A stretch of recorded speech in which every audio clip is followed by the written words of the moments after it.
السلام علی سید المرسلین وعلی آلہ واصحابہ اجمعین۔ بزرگوں اور پیارے بھائیوں، یوں کہتے ہیں کہ دنیا میں دو ہی چیزیں باعث شرف ہے، باعث عزت ہے، ایک ایمان اور ایک علم۔ یہ لکھا علماء نے کہ دنیا میں ایمان اور علم یہ چیز باعث شرف ہے، اللہ کی طرف سے دی جاتی ہے۔ ایمان دیا جاتا ہے بندوں کو، اپنا تعلق اللہ تعالیٰ دیتے ہیں نبیوں کے ذریعے سے، کہ نبی آتے ہیں اور لوگوں کا تعلق اللہ تعالیٰ سے صحیح کراتے ہیں۔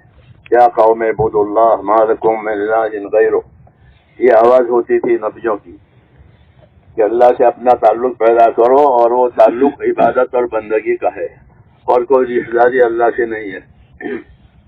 عبادت اور بندگی کا تعلق اللہ تعالیٰ سے پیدا کرنا، یہ انسانی اور جن ان دونوں کی زندگیوں کا اصلی مقصد ہے۔ وما خلقت الجن والانس الا لیعبدون، کہ میں نے جناتوں کو اور انسانوں کو صرف اور صرف اپنی عبادت کے لیے ہی پیدا کیا ہے۔ ان کی زندگی کا کوئی اور مقصد نہیں ہے، باقی سب ضروریات ہیں۔ تو اللہ سے تعلق عبادت کا تعلق ہے، بندگی کا تعلق ہے، اور یہی تعلق صحیح اور باعث کامیابی ہے۔ زندگی بے بندگی شرمندگی، زندگی بابندگی خورشندگی،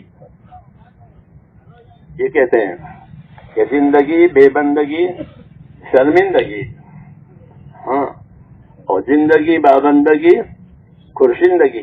بس سب شروع اللہ کہیں گے قیامت میں تو خوش ہو جاؤ۔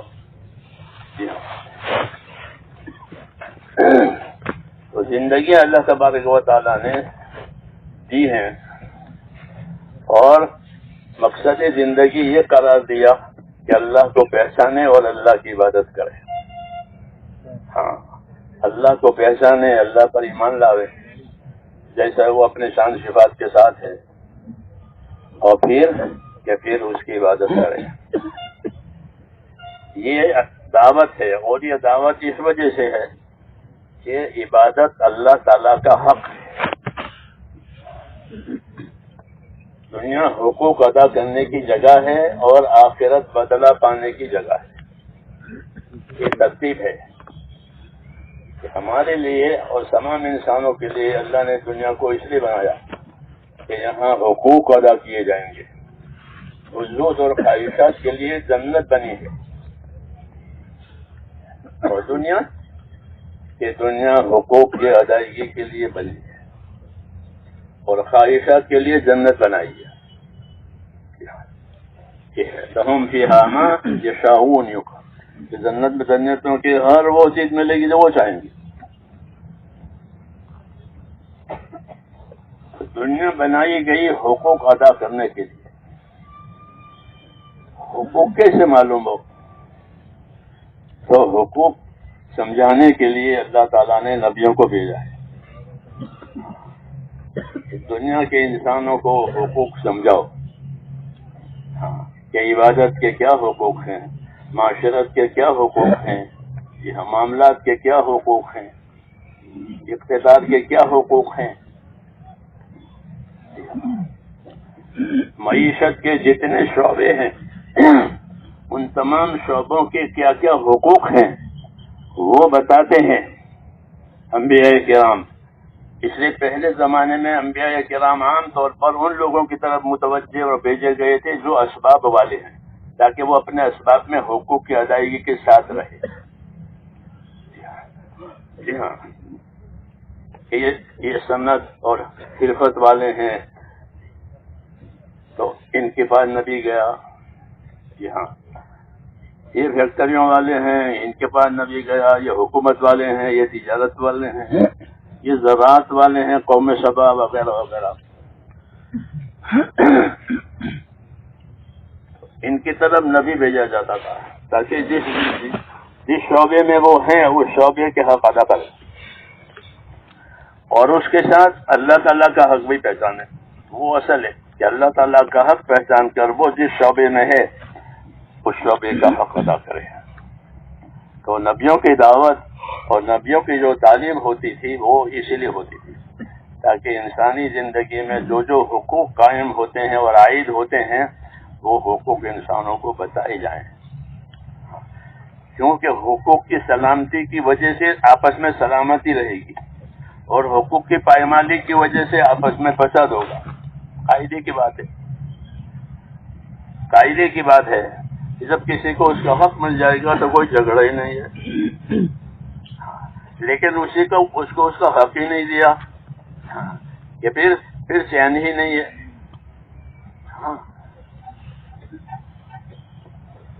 اس لیے دنیا کو دارالحقوق قرار دیا گیا اور حقوق کی تعلیم کے لیے اللہ تعالیٰ نے نبیوں کو بھیجا تاکہ بتائیں کہ کیا کیا حقوق ہے. کہ آدمی اپنی عقل سے اپنی ضرورت سے حقوق کی تحقیق نہیں کر سکتا، اپنی ضروریات کی تحقیق کر سکتا ہے کہ مجھ کو کیا کیا ضرورتیں ہیں. یہ تو اپنے عقل سے سمجھ سکتا ہے کہ مجھے کیا کیا ضرورت ہے، مجھے کیا کیا راحت کے لیے چاہیے، لیکن مجھ پر کیا کیا حقوق ہیں یہ نہیں جان سکتا. اس سے وہ بے خبر ہے. اس لیے اس کی معرفت کے لیے اللہ تعالیٰ نے سلسلہ نبوت جاری کیا. آدم علیہ السلام پہلے نبی ہیں، پھر آپ کے اولاد میں انبیاء کرام آئے، آخر میں جناب رسول اللہ صلی اللہ علیہ وسلم آئے. تو ان کے آنے کی غرض یہی ہے کہ جو جو حقوق ان پر قائم ہوتے ہیں ان حقوق کی ادائیگی ہو جائے، ان کے طریقے معلوم ہو جائیں، اس کی دعوت دی جائے، اس کی تعلیم دی جائے، تاکہ آپس کے حقوق کی ادائیگی کے ساتھ جو زندگی ہوگی اس میں سلامتی ہوگی اور نہیں تو فساد ہوگا. حضور صلی اللہ علیہ وسلم دعوت دیتے تھے لوگوں سے کہ اسلم تسلم، کہ تم یہ دین قبول کر لو تو پھر سلامت رہو گے. تو سلامتی اس جہت سے ہے، سلامتی اس جہت سے ہے کہ تم دوسروں کے حقوق ادا کرو گے اور دوسرے تمہارے حقوق ادا کریں گے اور تم سب مل کر اللہ کے حقوق ادا کرو گے. تو پھر کیا جھگڑا ہے، پھر کیا قضیہ ہے؟ کہ کوئی قضیہ نہیں ہے، کوئی جھگڑا نہیں ہے. اللہ سے معاملہ صاف ہو جائے گا، اور جب اللہ سے معاملہ صاف ہو جائے گا تو اللہ دوسروں کے معاملہ کو بھی صاف کر دیں گے. تو یہ ہے غرض علم دینے کی. حضرت معاذ بن جبل سے پوچھا حضور صلی اللہ علیہ وسلم نے کہ معاذ آپ کو معلوم ہے اللہ کا کیا حق ہے؟ عرض کیا مجھے نہیں معلوم ہے، آپ بتائیں گے. فرمایا اللہ تعالیٰ کا حق یہ ہے کہ اسی کی عبادت کی جائے گی، اس کے ساتھ کسی کو شریک نہیں کیا جائے گا. یہ مثال ہے، یہ مثال ہے کہ جو تعلیم دی جاتی ہے وہ حقوق کی دی جاتی ہے. یہ اس کا حق ہے. یہ کیوں کہ انسانوں کی زندگی میں اور حیوانوں کی زندگی میں یہ فرق ہے کہ انسانوں میں آپس میں تعلقات ہیں. انسانی زندگی کی یہ خاص خصوصیت ہے کہ جو بھی زندگی لے کر آتا ہے وہ تعلقات کی زندگی لے کر آتا ہے. انسان اور حیوانوں میں کہ حیوانوں میں آپس کے کوئی تعلقات نہیں ہے. جی ہاں، پرندے کا بچہ جب اس کے پر ہو جائیں گے تو وہ اڑ جائیں گے.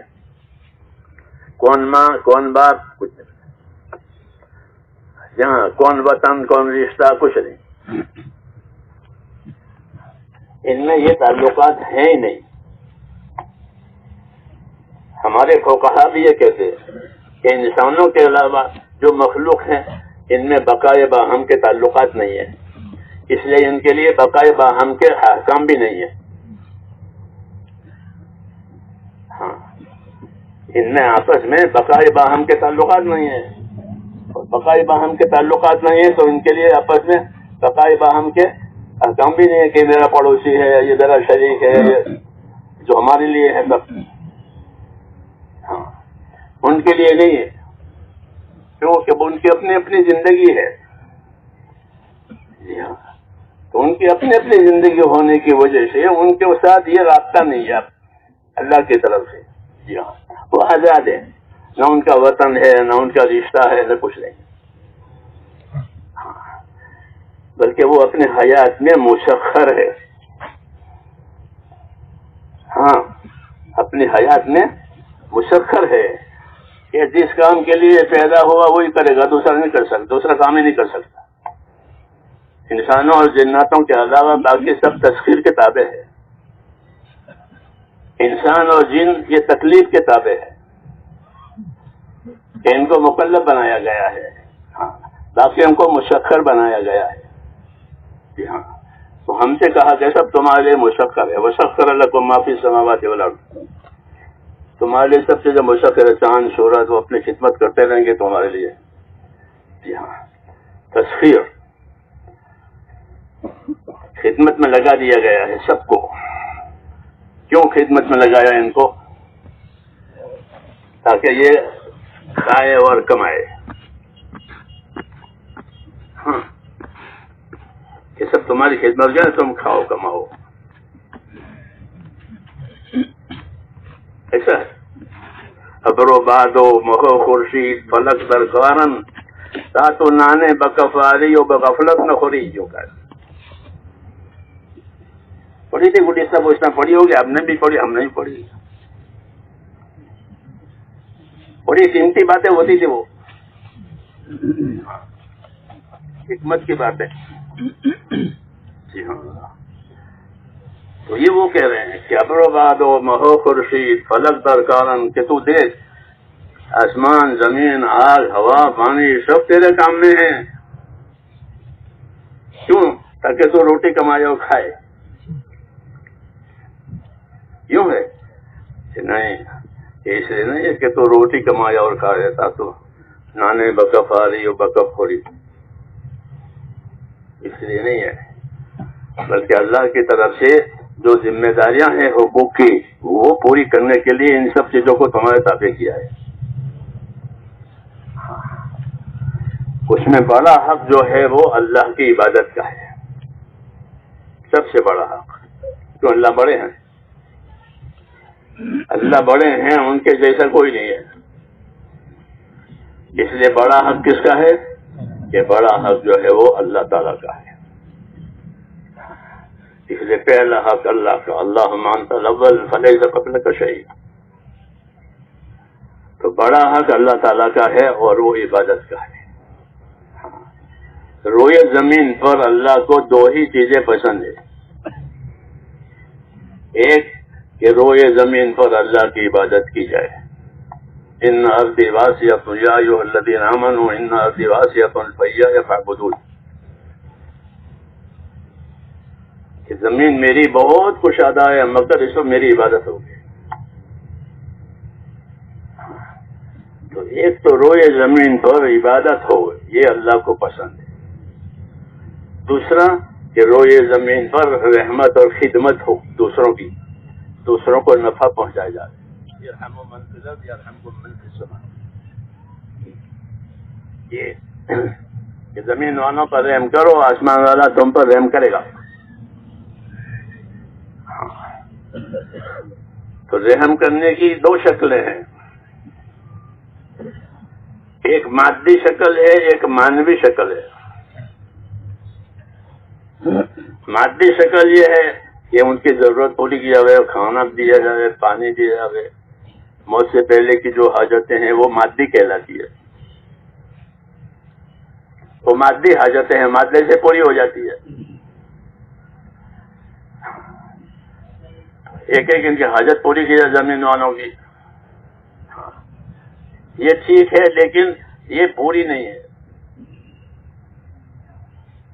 بلکہ زمین والوں پر رحم کرنے کی ایک شکل یہ بھی ہے کہ جس طرح ان کی مادی ضرورتیں پوری کی جائیں، ایسے ان کی معنوی ضرورت بھی پوری کی جائے، تاکہ ان کی زندگی رائگاں نہ جائے.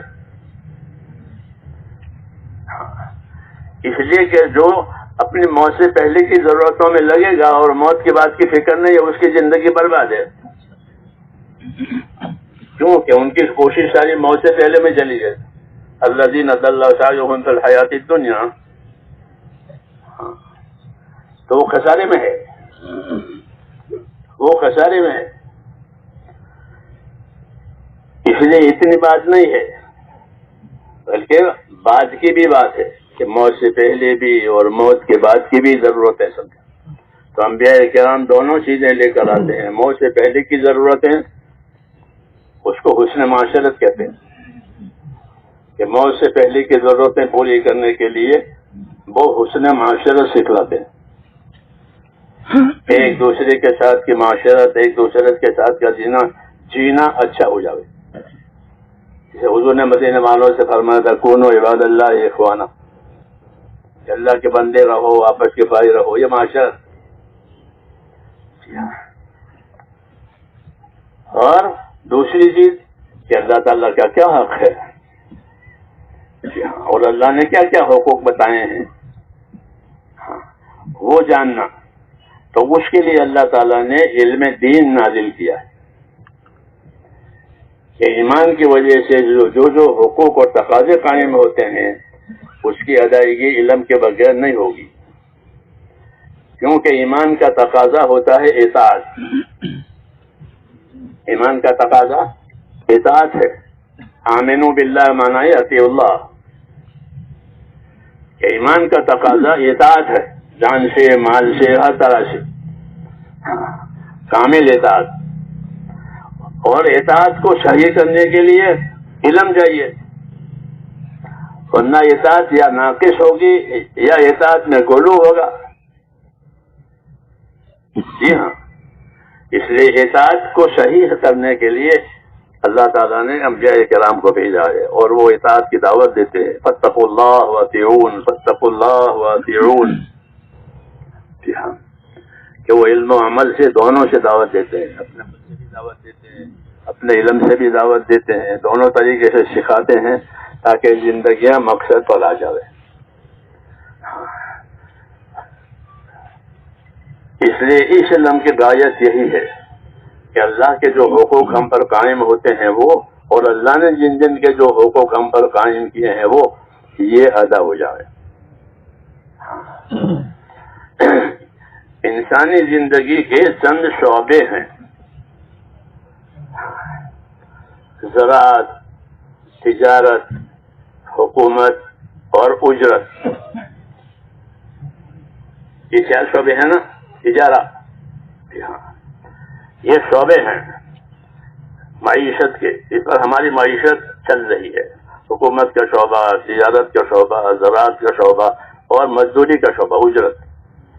ان کا اسباب نہیں ہے تو یہ اجرت سے کام، ان کا کام چلے گا، ہاتھ کام کی محنت ہے. یہ 4 شعبے ہیں زندگیوں کے لیے. تو اللہ تعالیٰ نے رسول صلی اللہ علیہ وسلم کے ذریعے سے جو علوم نازل کیے ہیں ان میں ان 4 شعبوں کے مسائل ہیں، 4 شعبوں کے مسائل ہیں. جو علم آپ کے پاس ہے اس میں یہ چیز ہے.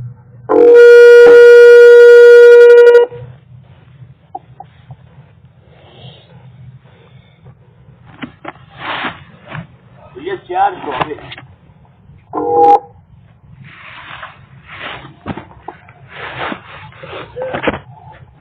حضور صلی اللہ علیہ وسلم جو علم لے کر آئے ہیں اس میں ان 4 شعبوں کی رہبری ہے.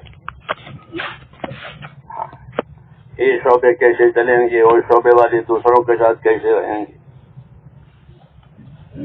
اس کے احکام ہیں اور اس کے فضائل بھی ہیں. اللہ کی عادت ہے کہ اپنے طرف سے ذمہ داری بتائیں گے کہ یہ کرنا ہوگا اور اس کرنے پر ہم آپ کو یہ دیں گے اور یہ دیں گے اور یہ دیں گے.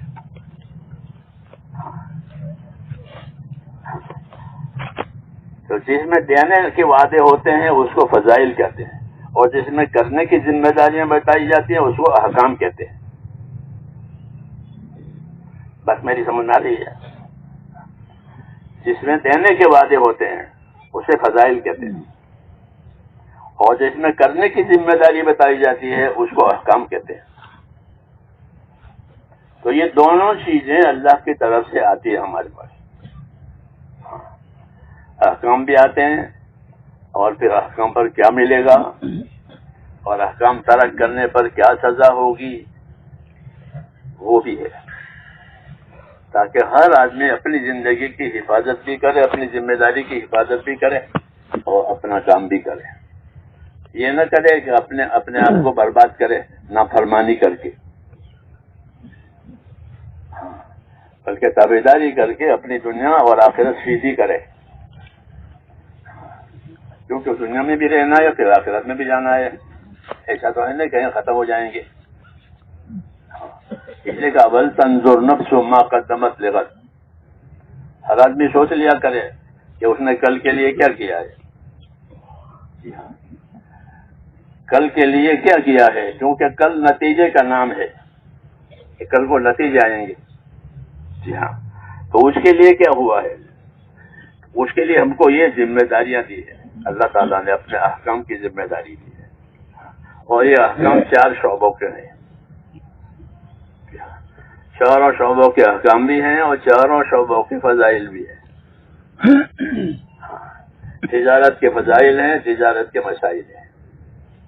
تو تجارت نئی دنیا نہیں ہے کہ دنیا کے لیے تجارت کرتے ہیں. ایسے مزدوری کہ نری دنیا نہیں ہے، حکومت نری دنیا نہیں ہے، بلکہ یہ تمام شعبے ایسے دیے گئے ہیں کہ اسے دنیا بھی بنے گی، آخرت بھی بنے گی. یہ علم جناب رسول اللہ صلی اللہ علیہ وسلم نازل کیا گیا ہے.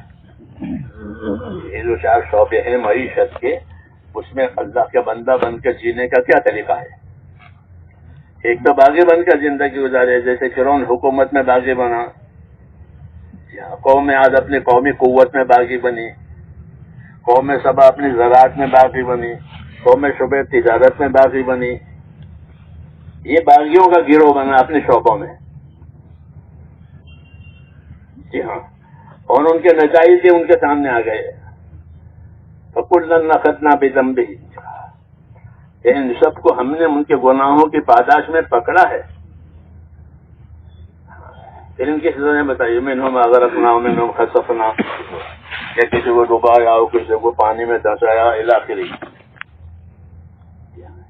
یہ کیوں کہ انہوں نے اپنی ذمہ داری سمجھی نہیں ہے، اب ذمہ داری ادا نہیں کی ہے. وہ اپنے شعبے میں نامراد ہو گئے. ہم کو اللہ تعالیٰ نے یہ شعبے بھی دیے اور ان شعبوں میں کیا کیا حقوق ہیں وہ بھی دیے، تاکہ جو ان شعبوں کو چلاوے ان کے حقوق کے ساتھ چلاوے، تو وہ اپنے شعبے میں اپنے حقوق قائم کرنے کی وجہ سے کامیاب ہو جائے گا. مسلمان تو پہلے سے ہے ہی، اب اپنا شعبہ چلا رہا ہے اور اس شعبے میں حقوق کی ادائیگی ہو رہی ہے تو وہ اپنے شعبے سے ہی کامیاب ہو جائے گا. التاجر الصدوق الامین مع النبی، یہ تجارت کے شعبے میں ہے اور وہ تجارت میں امانت دار ہے، کیونکہ معاملات میں امانت داری دیکھی جاتی ہے. یہاں معاملہ اور معاشرت میں احسان دیکھا جاتا ہے. وہ معاملات میں ہے تو وہ معاملات میں تاجر ہے اور امانت دار ہے، تو اس کی کامیابی کی بشارت دی تھی کہ وہ نبیوں کے ساتھ ہوگا. تاجر کہ وہ نبیوں کے ساتھ ہوگا اپنے امانت داری کی وجہ سے تجارت میں. اس طرح حاکم انصاف قائم کر کے حقوق دلائے گا لوگوں کے، ظالموں سے حقوق دلائے گا مظلوم کے لیے. جی ہاں، یہ اس کا کام ہے کہ مظلوم کی حمایت کرے، ظالم سے حق دلواوے. تو ایسا حاکم وہ امام عادل کہلاتا ہے. وہ اللہ کے عرش کے سائے کے نیچے ہوگا، وہ مستجاب الدعوات ہوگا. کہ روزدار کی دعا افطار کے وقت قبول ہوتی ہے اور عادل حاکم کی دعا قبول ہوتی ہے، کیونکہ وہ اللہ کا خاص بندہ ہے، دوسروں کے حقوق کی ادائیگی پر وہ پابند ہے. تو یہ ہر شعبے کے فضائل ہے. مزدوری کے فضائل ہے. مزدوری نہیں کہ وہ بیچارہ اپنا دل تنگ کر کے مزدور کیا کرو ایک پیٹ ہے بیچ دو ہاتھوں کے بیچ میں، ایسا نہیں ہے کہ مزدور اپنی مزدوری میں اگر دیندار ہے تو وہ اپنے مزدوری سے کامیاب ہو جائے گا. اس کی مزدوری کے فضائل ہے. حدیث شریف میں ہے کہ من امسا کالم بعمل یدہ امسا مغفورا لہ، کہ جو مزدور اپنے شام کو محنت مزدوری کر کے وہ چھت کر کے چور ہو جائے گا اور واپس جائے گا گھر، کہ اسی وقت اس کی مغفرت ہو جائے گی. تو ایسے تاجر ہیں، ایسے زمیندار ہیں، ایسے حاکم ہیں، ہر شعبہ. مولانا محمد یوسف صاحب رحمۃ اللہ علیہ فرماتے تھے کہ ہم کو اللہ نے ایسا علم دیا ہے کہ ہمارے لیے ہر شعبے کے فضائل ہیں، ہر شعبے کے مسائل ہیں. اس شعبے میں کیا ملے گا؟ اس شعبے میں یہ ملے گا. اس شعبے میں کیسے رہو گے؟ تو اس شعبے کے احکام ہیں، شعبے کے احکام ہیں.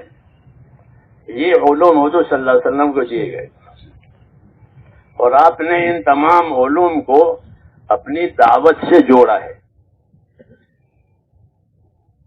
کیوں کہ یہ تمام علوم پہنچانے کے لیے ہیں، پہنچانے کے لیے ہیں. بلغ ما انزل الیک، یہ حکم تھا آپ کے لیے کہ جو جو آپ پر آوے آپ اس کو پہنچاؤ. ہر شعبے والے کو اس شعبے کا علم اور اس شعبے کے چلنے کے طریقے نبی کے ذمہ دونوں ہیں کہ اس شعبے میں طریقے کیا ہیں اور حکم کیا ہے. تو حکم بھی پہنچاوے اور حکم پہنچانے کے طریقے بتا. جیسے ہم عام لوگوں کو بتایا کہ صلو کما رأیتمونی اصلی، ہم کو نماز بھی پڑھائی اور نماز کا طریقہ بھی بتایا. 5 نمازیں فرض ہوئی ہیں معراج میں، وہ لایا ہوں، اور اس کے پڑھنے کا طریقہ کہ مجھے دیکھنا. نماز پڑھنے کے طریقوں کے لیے مجھے دیکھنا، کیونکہ جبرائیل نے آپ کو نماز کے طریقے سکھائے تھے کہ نماز اس طرح پڑھی جائے گی. جی ہاں، تو آپ کو دیکھ کر نماز پڑھی جائے گی. اس طرح تمام شعبے آپ کو دیکھ کر کے کہ آپ نے اس شعبے کے لیے کیا رہے. کیونکہ نماز جو ہے وہ تو جسمانی ہے، جسم سے ہی ادا ہوتی ہے، اس میں مال کی کوئی ضرورت نہیں پڑتی، دوسرے اجزاء کی ضرورت نہیں پڑتی. اس لیے کہ مجھے دیکھ کر نماز پڑھ لینا. جی ہاں، باقی شعبوں کے لیے علم کی ضرورت پڑے گی.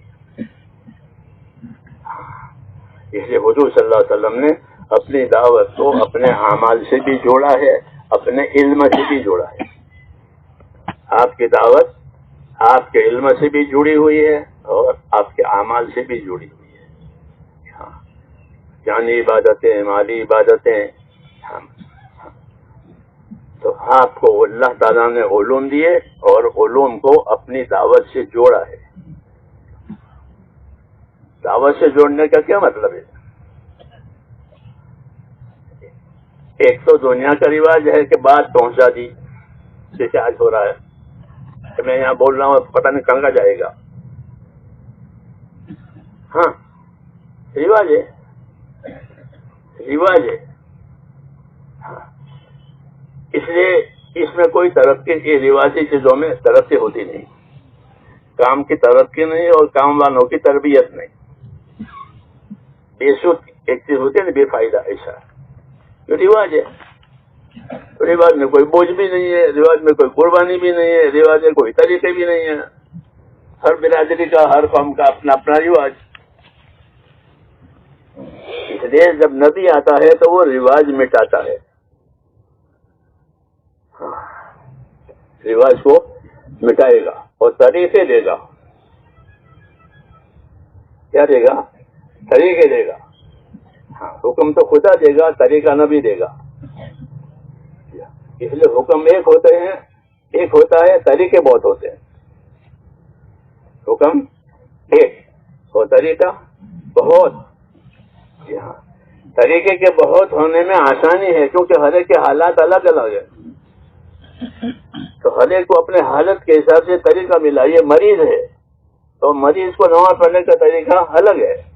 یہ مسافر ہے تو اس کو نماز پڑھنے کا طریقہ الگ ہے. یہ خوف میں ہے تو اسے خوف کی نماز کا طریقہ الگ ہے. حالات متعدد ہوتے ہیں تو طریقے بھی متعدد ہوتے ہیں, تو آسانی ہو گئی. ورنہ سب کو ملٹری کی طرح ایک ہی طرح رہے گا تو کتنا مشکل ہو جائے. ہاں اسی طرح پڑھو ملٹری والے ایک پاؤں اٹھاؤ سب, تو وہ سب ایک پاؤں اٹھاتے ہیں. ایسا نہیں.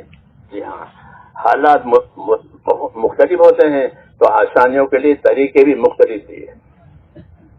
یہ آسانی ہو گئی, یرید اللہ بکم الیسر. حالات جانے اور طریقے نہ جانے تو دین دشوار ہو جائے گا. ہاں, آج جو ہم پر دین دشوار ہے اس کی وجہ یہی ہے کہ حالات تو ہمارے ساتھ ہے اور طریقے معلوم نہیں ہے. ہاں, اس لیے حضور صلی اللہ علیہ وسلم نے اپنے علوم کو اپنی دعوت سے جوڑا ہے. اس علوم کی آپ نے دعوت دی ہے, اور دعوت اس طریقے سے نہیں دی کہ آ جاؤ, بلکہ دعوت دینے کا مخصوص طریقہ اپنایا ہے. سب سے پہلے اللہ پر یقین کی دعوت دی ہے کہ جو ہوگا اللہ سے ہوگا, اللہ کے غیر سے کچھ نہیں ہوتا. اللہ سے اپنا تعلق صحیح کرو, وہ ایمان کی دعوت ہے. پھر ایمان کے بعد عبادت کی دعوت کہ اللہ سے رابطہ بندوں کا صرف عبادت کا ہے, کسی رشتہ داری کوئی رشتہ داری نہیں ہے. اس لیے اپنا عبادت کا مسئلہ صحیح کرو. تیسری بات کہ دنیا کو اللہ نے دارالحقوق بتایا ہے, اور اللہ نہیں چاہتے کہ کوئی کسی پر ظلم کرے. خود اللہ نے اپنی ذات پر ظلم حرام کیا ہے. ہاں, کہ میں بندوں پر ظلم نہیں کرتا. وما انا بظلام للعبید, کہ میں بھی بندوں پر ظلم نہیں کرتا, بلکہ انہوں نے جو کیا ہے وہ ان کے سامنے. یہ بات ہوگی تو پھر حقوق کی ادائیگی ہو جائے گی. ظلم حرام ہے, ظلم حرام ہے تو انصاف واجب ہے. ہاں, ظلم کے مقابلے میں انصاف ہی ہوتا ہے, تو انصاف واجب کیا ہے.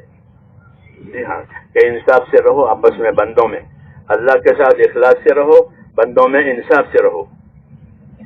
یہ حکم ہے, اللہ کے ساتھ اخلاص اور بندوں کے ساتھ انصاف اور احسان. ان اللہ یامر بالعدل والاحسان, کہ اللہ انصاف اور احسان کا حکم دیتے آپس میں, اور اللہ کا معاملہ ہے تو اخلاص.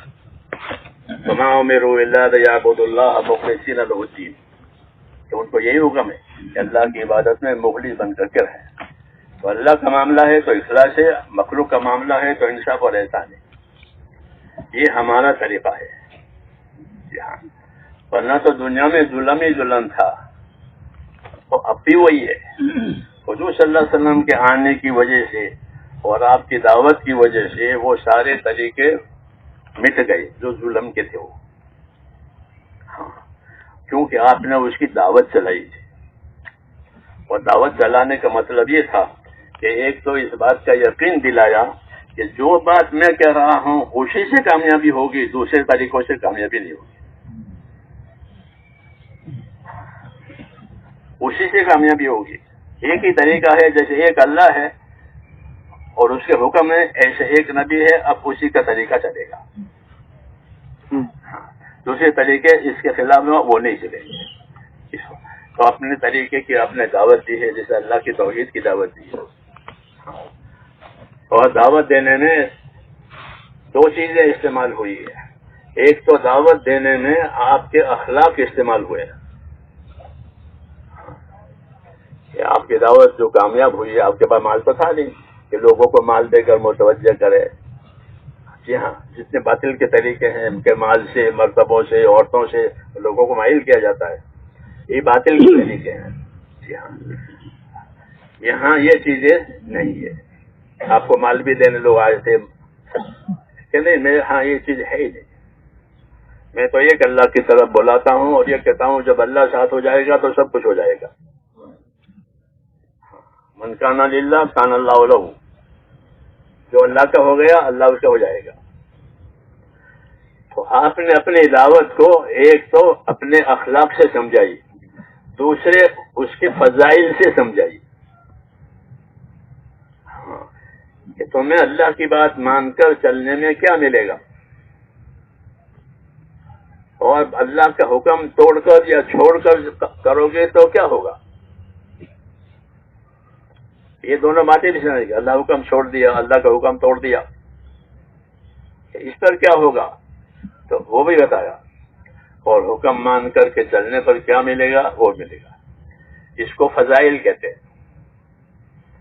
فضائل دلوں میں یقین پیدا کرتا ہے، کیونکہ حضور ہم سچی بات کر رہے ہیں کہ بھائی جو زکوٰۃ روکے گا اس کو یہ سزا ہوگی کہ اس کے مال کو سانپ بنایا جائے گا،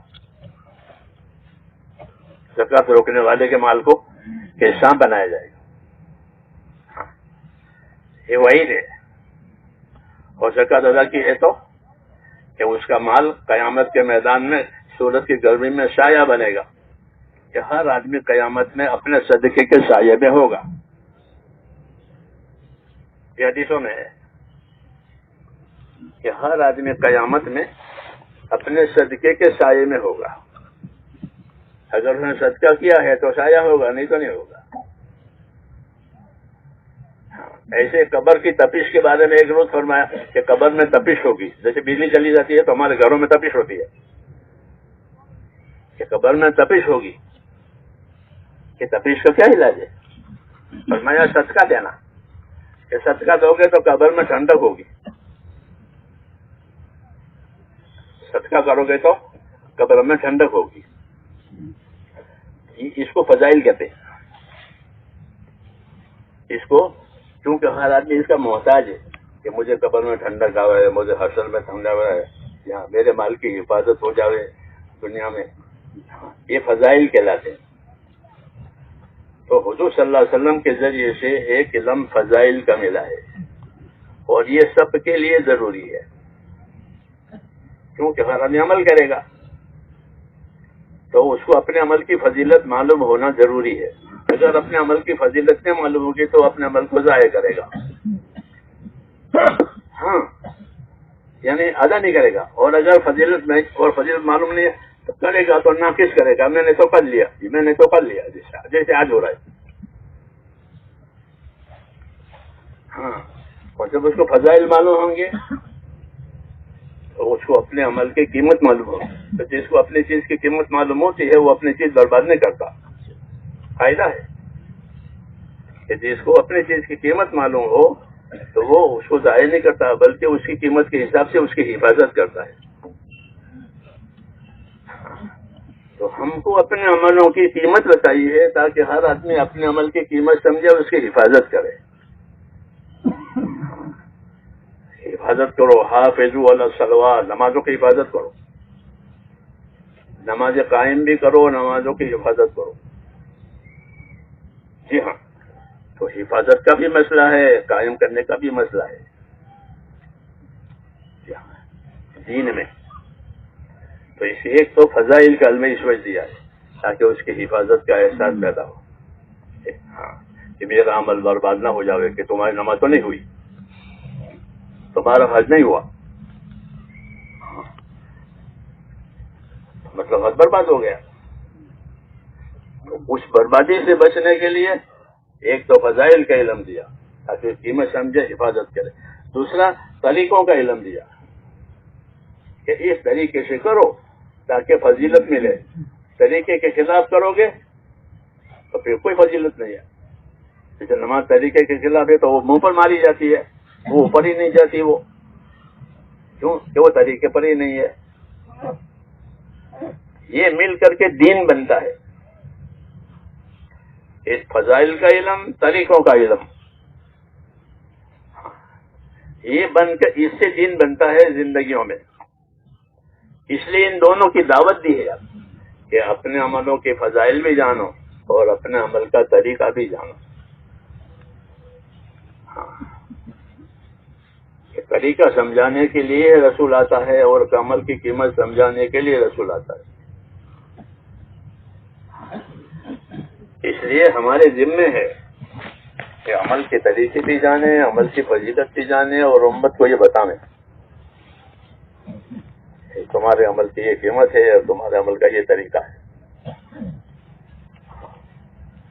یہ دونوں بتاتے تھے آپ صلی اللہ علیہ وسلم. سجدہ کی فضیلت بھی بتائی، سجدے کا طریقہ بھی بتایا.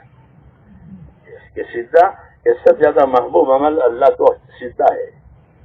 سجدہ کا قرب اللہ کا جو ہے سجدے میں ملتا ہے. درجات بلند ہوتے ہیں سجدوں کی وجہ سے.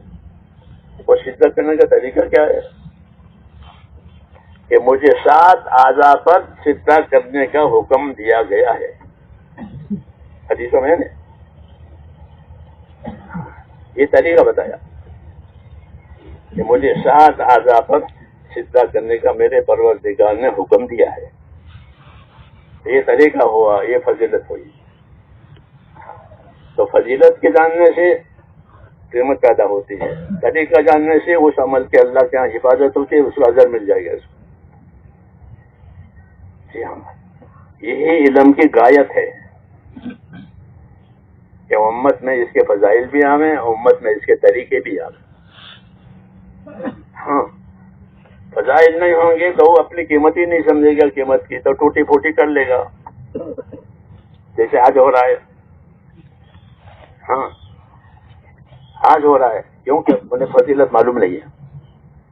ورنہ جس چیز کی قیمت معلوم ہو تو جتنی بڑی قیمت اتنی بڑی اس کی حفاظت. قاعدہ ہے، انسانی مزاج ہے، کوئی چیز بڑی قیمت رکھے تو اس کی بڑی حفاظت کرے گا. تو یہ نہیں ہے تو پھر اس لیے اس دعوت میں ایک تو فضائل، کہ امت کو فضائل سمجھائے جائیں تاکہ وہ اپنے عمل کو ضائع نہ کرے. کہ فضائل کی وجہ سے شوق بھی پیدا ہوتا ہے اور فضائل کی وجہ سے یقین بھی بنتا ہے کہ اس عمل پر یہ ہوگا. تم نے عمل کیا ہے کہ ہاں کہ اس پر یہ ہوگا. کہ صدقہ دیا ہے کہ بلا دور ہو جائے گی. صدقہ دینے سے کیا ہوگا کہ کوئی بلا پھاند کر کے آ نہیں سکتی. صدقے کو پھاند کر کے جیسے باؤنڈری گھر کے سامنے ہے تو کوئی جانور آئے گا؟ پھلانگ کر کے نہیں آ سکتا. اس میں صدقہ دیا گیا ہے تو صدقے کو پھاند کر کے کوئی بلا آ نہیں سکتی. یقین دلایا. تو فضائل کے ذریعے سے یقین پیدا ہوتا ہے اور مسائل کے ذریعے سے طریقہ صحیح ہوتا ہے. یہ دونوں اپنے اندر اور امت کے اندر پیدا کرنا ضروری ہے. اس لیے ان علوم کو دعوت سے جوڑا گیا ہے. ان کی دعوت دی ہے. اور دعوت لینے کا مطلب یہ ہے کہ جس طرح اس کے فضائل بیان کیے، اسے حاصل کرنے کے طریقے بھی بیان کیے. اس کا یہ طریقہ ہے، اس کا یہ طریقہ ہے. فضائل اس لیے مقدم ہے کہ اس کو اس کی قیمت سمجھنے کہ یہ کام اتنا قیمتی ہے تو پھر مجھے اس کو صحیح کرنا چاہیے تاکہ یہ قیمتی چیز ضائع نہ ہو جائے میری نادانی کی وجہ سے. کیونکہ آدمی کی نادانی کی وجہ سے ایک اچھی چیز ضائع ہو جاتی ہے. کہ حلوہ بنانے بیٹھا تھا اور بنانا آ گیا نہیں آیا تو بھی کر گیا. ہوتی ہے نادانی کی وجہ سے بگڑتی ہے. جانتا نہیں تھا تو نہ جاننے سے چیزیں بگڑتی ہیں، ایسے نہ جاننے سے طریقے بگڑتے ہیں. ایسے طریقوں کی دعوت دی ہے، طریقوں کے فضائل بتائے ہیں. یہ چیزیں امت میں عام کرنی ہے. ہاں، اگر یہ چیزیں امت میں ہوگی تو ہر آدمی اپنا عمل کا طریقہ بھی جانے گا اور اپنے عمل کی فضیلت بھی جانے گا. اس لیے فضائل کو عام کیا گیا. فضائل کو ہر ایک پڑھے، ہر ایک سنے. اور مسائل مخصوص ہے علماء کے ساتھ اور حالات کے ساتھ. مسائل حالات کے ساتھ مخصوص ہے کیونکہ مسئلہ وہ پوچھے گا جس کو حالت پیش آئی ہو. تو وہ مسئلہ پوچھے گا نا، حالت نہیں آئی ہے تو کیوں پوچھے گا؟ کہ نماز تو ہو گئی، سب کو کچھ نہیں، لیکن کوئی بات ہو گئی نماز میں. تو مسائل کا تعلق حوادث سے ہے کہ بھائی نماز میں نے یہ کر دیا، حج میں نے یہ کر دیا، تو میرا حج کا کیا حکم ہے؟ اب مسئلہ کھڑا ہوگا. تو مسائل کا تعلق حوادث سے ہے، اور ہر ایک کے حوادث الگ الگ ہے، اس لیے کہا مسائل جس کو پیش آوے وہ علماء سے پوچھا کرے یا کتابوں سے اس کا مسئلہ معلوم کیا کرے تاکہ عمل ضائع نہ ہو، کیونکہ طریقے تو سب کے لیے ایک ہی ہے۔ تو طریقوں کا تعلق ہے تو علماء سے رجوع کرے، اور فضائل کہ فضائل خود بھی سنے، خود بھی سناوے، خود بھی پڑھے، خود بھی دوسروں کو پڑھائے۔ تو فضائل سننے سے ترغیب ہوتی ہے، اور جب ترغیب کے بعد عمل کے لیے تیار ہو تو کس طریقہ سے ہوتا ہے،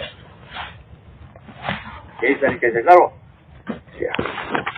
اس لیے اس علم میں یہ دونوں باتیں ہیں، اس لیے حضور صلی اللہ علیہ وسلم نے ان چیزوں کی دعوت چلائی ہے، اور دعوت اس لیے چلائی ہے کہ لوگ دو قسم کے ہیں۔ ایک قسم وہ ہے جن میں طلب ہے، وہ تو خود ہی آ کے پوچھیں گے، سیکھیں گے، معلوم کریں گے، ہاں شروع سے۔ کہ ایک قسم وہ ہے جن میں طلب ہے کہ بھائی مجھے یہ کام کرنا ہے تو میں اس کا کیا طریقہ ہے، تو جو طلب لے کر آئیں ان کی ذمہ داری یہ ہے کہ ان کو سکھاؤ، ان کو بتاؤ۔ شروع سے جب سے آپ کی دعوت چلی ہے، اصحاب صفہ بطور طالب علم کے رہتے تھے مسجد میں، پھر جب کام بڑھا تو لوگ آنے لگے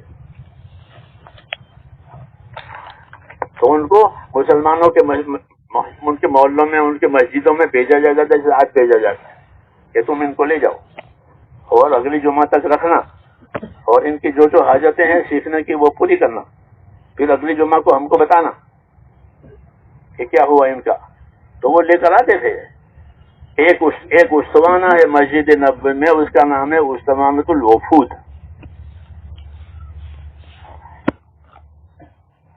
وفود کا یہ مطلب ہے کہ جو وفود باہر سے آئے ہیں دین سیکھنے سمجھنے کے لیے، ان کو یہاں ٹھہرایا جاتا ہے مسجد نبوی میں، یہاں رہو۔ اب اس جگہ تعمیریں ہوئی تو ایک یادگار کے طور پر وہاں ایک ستون بنا ہوگا، تو اس پر یہ لکھے کہ یہاں تاکہ یادگار رہے اور سیرت سامنے رہے، سیرت سامنے رہے۔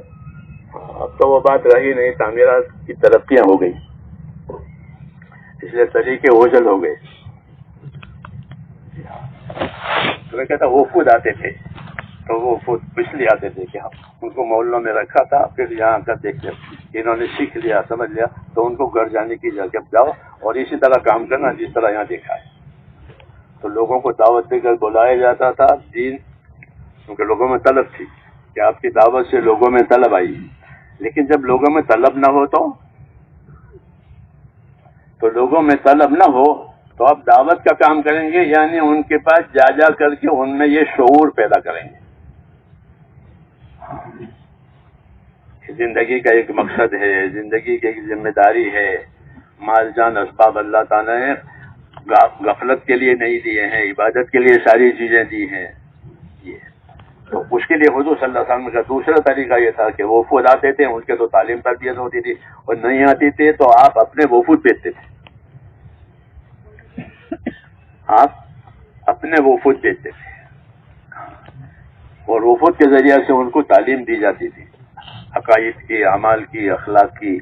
ان کے پاس رہ کر کے تعلیم دیتے تھے، پہنچا کر کے نہیں آ جاتے تھے۔ جی ہاں، بعض مرتبہ 6 مہینے رہتے تھے، کیوں کہ ضرورت تھی۔ اس لیے حضور کے زمانے میں ایسے لوگ ہو گئے تھے کہ جو مسلمان تو ہیں مگر انہوں نے حضور کو نہیں دکھا ہے، بلکہ آپ کی جماعتوں کی وجہ سے، آپ کے وفود کی وجہ سے ان کو دعوت پہنچ گئی، وہ مسلمان ہو گئے۔ پھر جب حج میں یا کسی سفر میں حضور کو دیکھتے تھے تو وہ پوچھتے تھے اندر رسول اللہ، آپ اللہ کے نبی ہیں؟ کہ ہاں میں اللہ کا، تو اس کو خوشی ہوتی تھی کہ مجھے رسول مل گئے، مطلب وہ رسول جیسے ہم ایمان لائے ہیں وہ بھی ایمان لاتے تھے بغیر دیکھے۔ یہ کیوں کہ دعوت چلائی تھی، وفود بھیجے گئے تھے۔ تو ایسے لوگ اس زمانے میں بھی تھے کہ آپ کو دیکھا نہیں اور سفر میں دیکھا تو ہاں اب یہ اللہ کا رسول ہے، یہ اللہ کے نبی ہے۔ آج بھی یہی بات ہے ہماری کہ جو لوگ طلب والے ہیں وہ تو آتے ہیں، طلبہ آتے ہیں، سیکھتے ہیں، پوچھتے ہیں، یاد کرتے ہیں، جی ہاں، اور ترتیب کے مطابق اور طریقہ کار کے مطابق علم لے کر جاتے ہیں، مگر وہ تھوڑے ہیں۔ ایک طبقہ امت کا وہ ہے کہ جن میں کوئی طلب نہیں ہے، کوئی خبر نہیں ہے، تو ان کو متوجہ کرنے کے لیے حضور صلی اللہ علیہ وسلم نے امت کو حرکت دی ہے۔ جیسے چکی کو حرکت دی جاتی ہے تو چاروں طرف آٹا گرتا ہے، ایسے امت میں حرکت آئے گی آپ کی دعوت کی، آپ کی تعلیم کی، تو وہ چاروں طرف پھیلے گی۔ اسلام کی مثال چکی کی مثال ہے۔ اسلام چکی سے مشابہت رکھتا ہے کہ چکی کا ایک پارٹ حرکت میں رہتا ہے، ایک پارٹ ثابت رہتا ہے۔ ایمان اور اسلام کا یہی تقاضا ہے کہ اپنے دین پر استقامت کے ساتھ بھی رہو جیسے نیچے کا پارٹ ہوتا ہے، اور اپنے دین کے لیے متحرک بھی رہو، تاکہ جو علوم دیے گئے ہیں، جو اعمال دیے گئے ہیں، جو اخلاق دیے گئے ہیں، جو ماحول دیا گیا ہے، وہ ماحول حرکت میں آوے، وہ علم حرکت میں آوے، وہ اخلاق حرکت میں آوے۔ اگر یہ نہیں ہوگا تو جن طبقے میں ہے وہ طبقہ جب تک رہے گا یہ چیز رہے گی، جب یہ طبقہ دنیا سے جائے گا پھر نہیں رہے گا۔ اس لیے جن کے پاس ہے ان کو حرکت کی دعوت دی ہے، اور جن کے پاس نہیں ہے ان کو طلب کے لیے تیار کیا ہے۔ دعوت طلب کے لیے ہوتی ہے، تو ان کو تو دعوت دی ہے کیا، علم پر آؤ، علماء پر آؤ، دین پر آؤ، اور علماء کو متوجہ کیا ہے جان دینداروں کو کہ ان کو دین دو، یہ آئے ہیں۔ حضور نے وصیت فرمائی تھی کہ میرے بعد لوگ آئیں گے، میری وصیت کو دھیان میں رکھنا۔ جی ہاں، تو آج بھی یہی ہے کہ امت میں ایک طبقہ ہے جو متوجہ ہے، اور ایک بڑا طبقہ وہ ہے ہر جگہ جو متوجہ نہیں ہے۔ اس لیے ان کو توجہ میں لانے کے لیے اور ان کو ماحول میں لانے کے لیے یہ راستہ دیا ہے کہ دعوت فضائل کے ساتھ، اخلاق کے ساتھ، دعوت فضائل کے ساتھ، اور دعوت اخلاق کے ساتھ، اور دعوت قربانی کے ساتھ، یہ اس کے ترکیبی اجزاء ہیں، ایسے وہ مرتب ہوتی ہے کہ دعوت کے اخلاق سے ان سے کچھ نہیں لینا ہے، ان کو ایک چیز دینی ہے، اور اخلاق سے دینی ہے، ہم ان کی جہالت پر صبر کرنا ہے، وہ جہالت بھی کریں گے، تو جہالت پر صبر بھی کریں گے، اور ان سے کچھ نہیں لیں گے، ہاں اپنا کھائیں گے، اپنا خرچ کریں گے، اور ان کی خیرخواہی کریں گے۔ جی ہاں، کیونکہ مذہب میں خیرخواہی ہے، دین و نصیحت، اس طرح۔ تو اس چیز کو زندہ کرنے کے لیے اللہ تعالیٰ نے یہ کام دیا اس دور میں، اس لیے اس کی ذمہ داری سب پر ڈالی ہے۔ علماء کرام تو اپنی ذات سے خدمتوں میں ہیں ہی پہلے سے، ہر جگہ، ہر جگہ، آج سے نہیں پہلے سے، کہ وہ اپنی خدمتوں میں ہوتے ہیں۔ جی ہاں، اگر جیل میں بھی ہوتے ہیں تو جیل میں بھی خدمت کرتے ہیں۔ انہوں نے جیل میں تعلیم الاسلام پڑھا تھے ایک قیدی کو،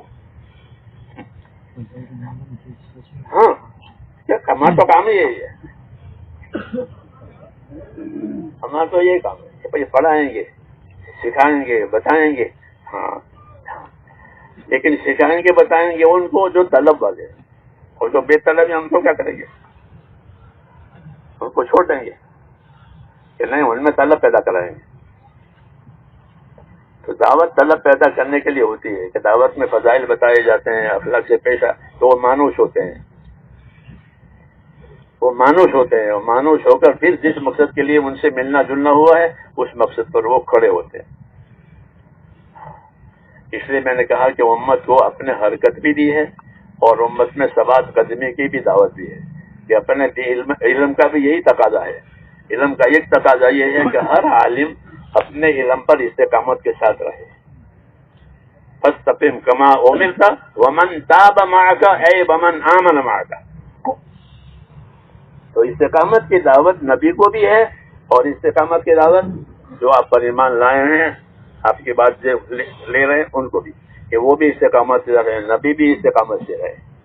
تو ایک ذمہ داری علم کی اپنی ذات سے اپنے علم کا پابند کرنا ہے۔ یہ ذمہ داری ہے، اور یہ بڑی ذمہ داری ہے کہ عالم اپنے علم کا اپنے آپ کو تابع کرے. ہر ہنر والا اپنے ہنر کے اصولوں کا تابع ہوتا ہے. اگر ہنر میں اپنے اصول کی حفاظت نہ کرے تو اس کا ہنر کامیاب نہیں ہوگا.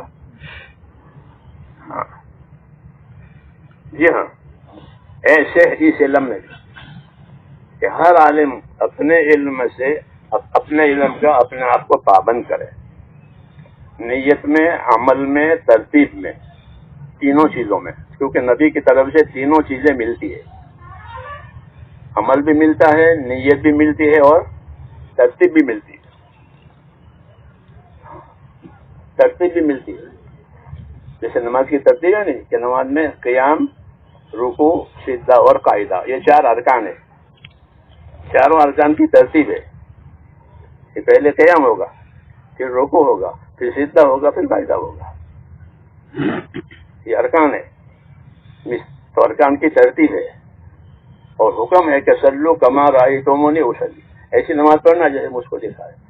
تو نبی کے ذمہ، حضرت فرماتے نبی کے ذمہ ہوتا ہے عمل بتاوے، نیت بتاوے، ترتیب بتاوے. تو جو عمل اس طریقے سے ہوگا وہ عمل صحیح ہوگا کہ نیت بھی صحیح، عمل بھی صحیح، ترتیب بھی صحیح. اسے بنتی ہے شریعت، اسے بنتی ہے شریعت، بنتی ہے ہاں ہر ایک کے لیے.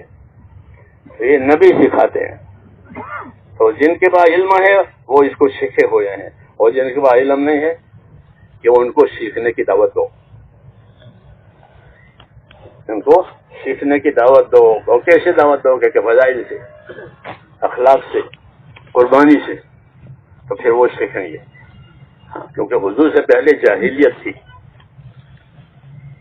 جاہلیت کا زمانہ کہتے ہیں نا، تو جاہلیت ہی تھی. تو جاہلیت کو کیسے توڑا؟ جہالت سے توڑا. کہ جاہل کے ساتھ جہالت کی جائے تو جھگڑا بڑھ جائے گا. جی ہاں، کہ نہیں، جہالت سے نہیں توڑا بلکہ علم سے، اخلاق سے توڑا ہے. کہ جہالت کے مقابلے میں علم دیا، جہالت کے مقابلے میں اخلاق دیا، تو لوگ قریب ہو گئے. جو نرم تھے وہ پہلے آئے، پھر جو ان کے بعد کے تھے وہ بعد میں آئے، تو جو شدید تھے وہ بعد میں آئے. جو شدید تھے وہ دیر سے آئے، انہوں نے شدت اختیار کی. چونکہ ہمارا شدت ہے نہیں تو 2 ہاتھ سے تالی بجتی ہے، تو دوسرا ہاتھ تو ہے نہیں شدت کرنے کے لیے، تو آخر میں وہ بھی آ گئے. ہاں، اور لوگ فوج در فوج دین میں داخل ہو گئے. یہ طریقہ ہے ہمارا. اس لیے آپ حضرات سے اس کام میں تعاون چاہا جاتا ہے. تعاون، آپ خدمت نہیں ہیں. علماء ہمیشہ ہر زمانے میں خدمت میں ہی رہے امت کی. جی ہاں، تو اہل خدمت سے تعاون چاہا جاتا ہے.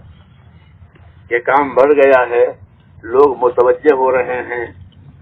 دیکھتے نا مجمع بڑھ رہا ہے روز روز، ایسا عیان ہے ساری دنیا میں. ہاں، اس لیے تعاون کی ضرورت ہے کہ آپ حضرات تعاون، آپ ہیں اہل خدمت میں، خدمتوں میں ہی ہیں، تو ایک خدمت اور صحیح. اس لیے اس تعاون کی یہ شکل ہے کہ اہل علم حضرات جو ہیں اپنی مصروفیتوں میں ایک مصروفیت اور بڑھاوے، اور ایک ایک سال اس کام میں لگائیں اندرون ملک میں. ہاں، اندرون ملک میں ایک ایک سال لگائیں، اور اس کام کو بالفعل سمجھے. ہر آدمی کی اپنی صلاحیت ہوتی ہے. یہ کوئی ملٹری سسٹم نہیں ہے کہ سارے ایک ساتھ پانگ اٹھاؤ، ایک ساتھ اٹھاؤ، ایسا. بلکہ صلاحیتوں کو حق پر لگوانا ہے. صلاحیتوں کو، عوام ہو، خواص ہو، ان کی صلاحیتیں حق پر لگے. یہ دعوت کی غرض ہے. حضور فرماتے تھے الناس معادن کمعادن الذهب والفضة. لوگ اپنی جگہ اسے قیمتی ہیں جیسے سونے چاندی کی کانیں ہوتی ہیں. سونا کان نیچے ہوتا ہے، اگر کھودو تو ملے، نہیں تو مٹی کے نیچے پڑا رہے. ایسا صلاحیتیں بہت ہیں. اگر یہ صلاحیتیں حرکت میں آوے تو ان کی صلاحیتوں سے بڑا نفع ہوگا. ہاں جی ہاں، بجائے اس کے کہ وہ جامد رہیں جمود کا نفع نہیں ہوتا اتنا جتنا حرکت کا نفع ہوتا ہے. اس لیے اسلام میں حرکت بھی ہے، ثبات قدمی بھی ہے، جیسے میں نے کہا. اس لیے آپ حضرات سے تعاون چاہا جاتا ہے اس کام میں کہ ایک ایک سال اس کام میں لگائیں اور اس کام کو سمجھیں اور اندر اتر کر کے دیکھیں تو ہر آدمی کو اللہ تعالیٰ اس کی صلاحیت کے مطابق اس پر چیز کھولتا ہے. حضرت ابوبکر پر ایک چیز کھلی، حضرت عمر پر ایک چیز کھلی تھی، ان کی سیرتوں میں ہے کہ ابوبکر نہ ہوتے تو جہاں تو مدینہ آپ کی پٹھی ہو جاتا کہ اس وقت سنبھالنے والے کون تھا کہ وہ ابوبکر کی صلاحیت. جی ہاں، تو صلاحیتیں اللہ نے امت میں بہت رکھی ہیں. جی ہاں بہت. اس لیے ان صلاحیتوں کا استعمال یہی ہے کہ ان کو اپنی ترقی کے لیے بھی اور امت کی ہمدردی کے لیے بھی استعمال کیا جائے. اپنی ترقی استقامت میں ہے اور امت کی ترقی ان کے لیے محنت کرنے میں ہے. امت کے لیے محنت کرنے میں امت کی ترقی ہے. ابھی ہم امریکہ گئے تھے تو 500 مسجدیں نیو یارک میں ہے، بڑی بڑی مسجد اور بڑے بڑے سبق ہوتے ہیں بخاری شریف کے اور بڑی بڑی کتابوں. میں نے 80 میں 1 سال لگا، 1980 میں 1 سال لگایا تھا. کچھ نہیں تھا، بنجر ایک دم، مسجدیں میں نہیں. لوگوں کے گھروں میں گشت کر کے ہم لاتے تھے، لوگوں کو بٹھاتے تھے. اسلامک سینٹر ہوتے تھے شادیاں وغیرہ کے لیے اور کچھ نہیں. اتنا بڑا فرق آ گیا، لوگوں میں طلب آ گئی. دارالفتہ ہے، وہ تخصص کی کتابیں اور سب چیزیں. پانی پڑا تو پانی پڑنے سے سب چیزیں اگتی ہے. ہاں تو ایسے یہ ہے کہ یہ محنت ایک ایسے دن پانی پڑے گا. تو وجعلنا من الماء کل شیء حی، ہم نے پانی سے ہر چیز کو زندہ کیا اللہ کرتے ہیں. تو اس طرح مادی پانی سے مادی چیزیں زندہ ہوتی ہے، مانوی پانی سے مانوی چیزیں زندہ ہوتی ہے. علم، عمل اور یہ چیزیں یہ اللہ زندہ کرے گا. اس لیے آپ حضرات سے 1 سال کی درخواست ہے کہ اس کام کے لیے اندرون ملک میں پہلے 1 سال لگائیں اور اپنی ذات کو اس میں استعمال کر کے دیکھیں. جیسے 2 ہتھیلیاں استعمال ہوتی ہے تو اندر سے گرمی آتی ہے، باہر سے نہیں. حرکت کی وجہ سے اندر کی گرمی آتی ہے. ایسے جب حرکت کرے گا آدمی اپنے تو اس پر کچھ چیزیں کھلے گی اپنی اپنی محنت کے مطابق. ہاں اس لیے حکیم حاذق بن جاتا ہے. ڈاکٹر جو ہے وہ اپنی محنت سے اپنے ہنر میں ترقی کرتا ہے کیونکہ اس کی ذات اس میں لگی ہے. ایسے اس علم میں اور اس محنت میں اپنی ذات لگائیں گے تو اس لائن کی ترقی ہوگی. آپ بتائیں اس کے لیے 1 سال اندرون ملک میں دینا ہے اور ایسی ترتیب سے دینا ہے کہ جس شعبے میں اور جس خدمت میں آپ ہیں اس کو اجاڑنا نہیں ہے بلکہ اس کی ترتیب بنا کر کے جانا ہے. آج کے آج جانا نہیں ہے.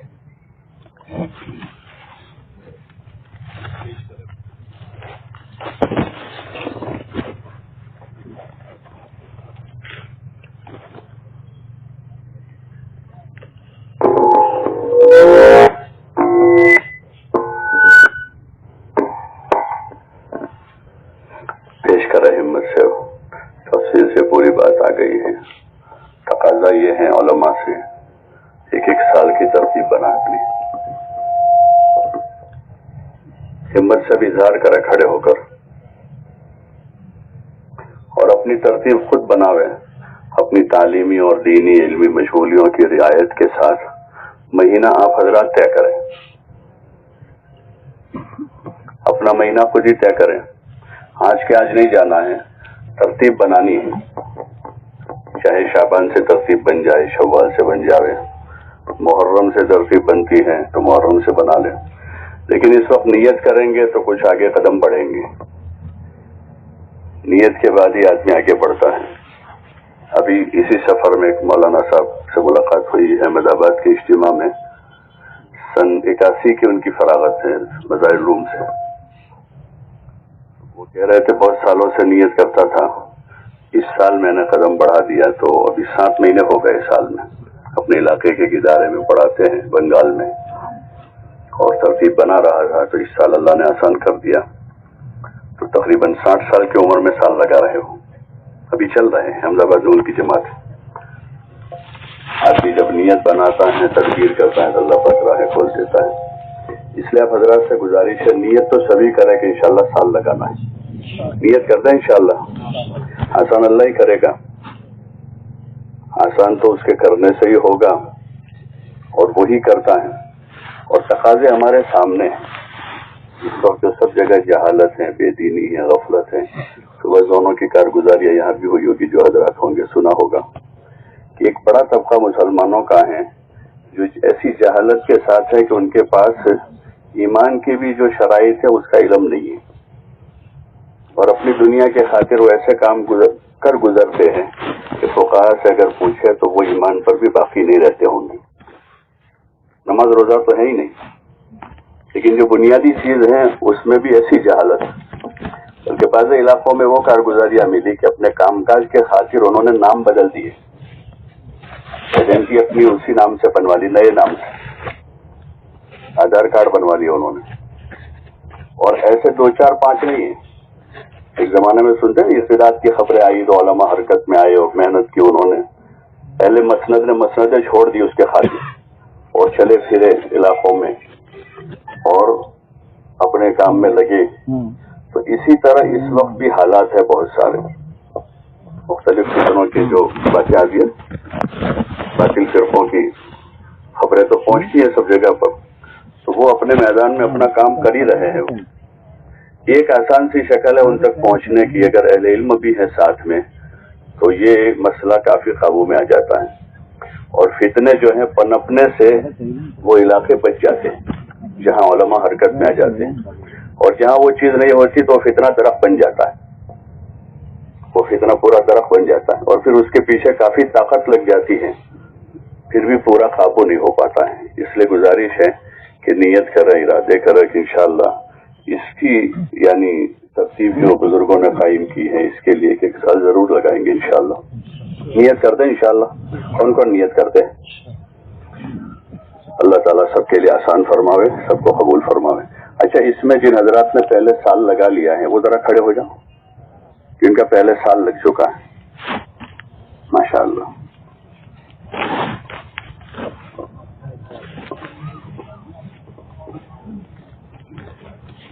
اب حضرات اس طرف آ جائیں اور اب آگے کی ترتیب بناویں۔ سال لگا ہے، 4 مہینے بھی لگے ہیں پہلے، اب ملکوں کے تقاضے ہیں، بیرون ملکوں میں جو جماعتیں اس سال ماشاءاللہ آپ کے اس علاقے سے تقریباً 10 جماعتیں باہر ملکوں میں کچھ جا چکی ہیں، کچھ ابھی جا رہی ہیں، ان سب جماعتوں میں عربی انگریزی والوں کا تقاضا رہتا ہے، اہل علم کا تقاضا رہتا ہے۔ آپ حضرات اس کی نیت بناویں، اس طرف آ جائیں، اللہ آسان فرمائے۔